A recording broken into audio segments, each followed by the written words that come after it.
Turns out I actually have a lot to say about Wicked beyond just my initial review.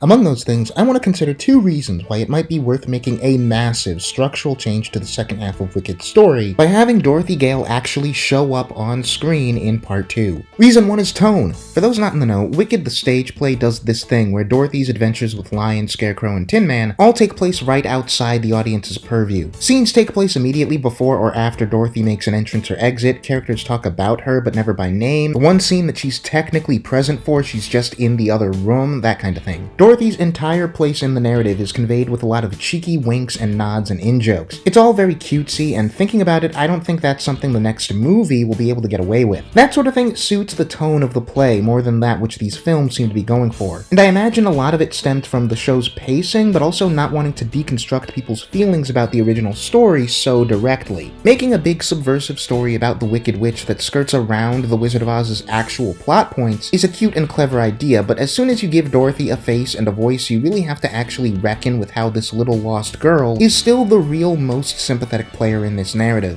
So either that's serious and the story has to be at least kind of about her, or it's a gag. The play chooses the latter approach, but these movies are already a more emotionally grounded take on the material that I don't think can make that kind of swing. Reason 2, not enough of the next movie's audience has seen The Wizard of Oz for the play's approach to work. In this day and age, I think we're far enough removed from not just the original film, but any direct mainstream adaptation of Dorothy's adventures with Lion, Scarecrow, and Tin Man for The Wizard of Oz to work as a piece of pop cultural framework. In-jokes in a play work for a mostly older, mostly wealthier theater-going audience, but a lot of younger people are going to be seeing these movies without having experienced any straightforward version of Dorothy's adventures. And this is a major problem because Act 2 is where the story of the play threatens to become incomprehensible if you don't know the pretext. So there's really only one practical solution, one I think the movie is likely to take, and that's using some of the increased runtime to elevate Dorothy from an off-screen joke presence to an actual minor or supporting character with some plot agency, and maybe even a song of her own. Let me know what you think though, both about how this change would affect your enjoyment and how likely you think it is to happen.